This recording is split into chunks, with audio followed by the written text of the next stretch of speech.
Doctor Naik, আমার নাম পূজা শর্মা এবং আমি একজন ক্লিনিক্যাল ডেটা কোঅর্ডিনেটর। আমি ধন্যবাদ জানাতে চাই যে আজ আমি আপনাকে ধন্যবাদ বলার সুযোগ পেয়েছি। আমি আপনাকে গত 1.5 বছর ধরে অনুসরণ করছি এবং মুসলিম ও ইসলাম সম্পর্কে আমার মধ্যে যে কিছু ভুল ধারণা ছিল সম্ভবত তা দূর হয়ে গেছে।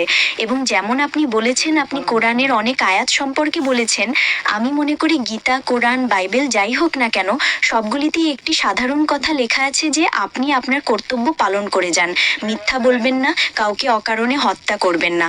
আর যেমন একজন বললেন যে ধর্মের কারণে এত দাঙ্গা হাঙ্গামা হচ্ছে, আমার মনে হয় না যে এই কারণে। এমনকি আমি আপনার সাথে একমত ডাক্তার জাকির নায়েক, কারণ আমি যতটুকু জানি, আমি কিছু তো পড়েছি, ইসলামে এমন লেখা নেই যে আমরা বলি যে অর্ধেকের বেশি সন্ত্রাসী মুসলিম হয় না, এমনটা নয়।